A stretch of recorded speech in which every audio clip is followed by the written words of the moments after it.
This week in the Missouri Senate, we review legislation that could be a part of both the upcoming extra and veto sessions. Budget surplus, we passed a $500 million tax refund. We also gave initial approval to a middle-class tax cut. For the past several years, Missouri lawmakers have been looking at ways to streamline taxation in our state. During this time, approaches have been taken that address both the corporate and the personal income tax. Some of these mechanisms are based on current economic conditions so as not to adversely affect the state's overall financial health. During this year's regular legislative session, a tax rebate for state taxpayers became a part of House Bill 2090, which Missouri Senate President Pro Tem Dave Schatz of Sullivan supported. Put money directly back into the pockets of Missouri taxpayers, obviously at a time with skyrocketing fuel costs, inflation, food prices. I think something's going to be beneficial. The governor later vetoed this measure. Missouri Senate Minority Floor Leader John Rizzo of Independence says the original proposal was much different than what was ultimately passed.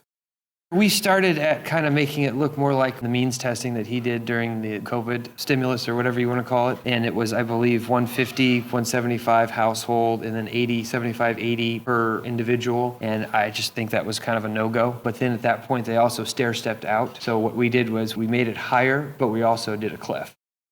Lawmakers agreed on a one-time rebate for certain taxpayers.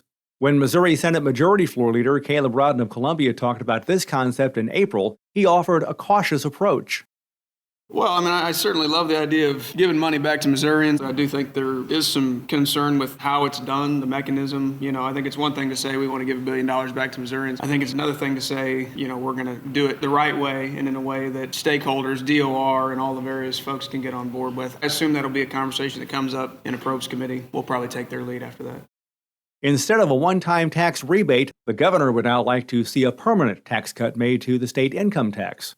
Senator Rizzo says before this could happen, all of our state's obligations must be met.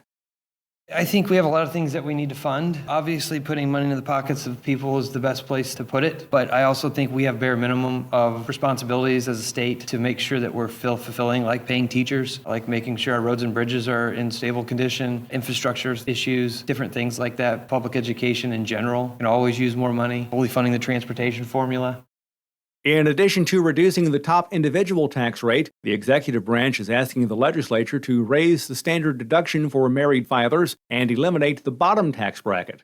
The governor also wants lawmakers to extend and create a number of agriculture-related tax credits. Both the extra session and the annual veto session are set to start on Wednesday, September 14th.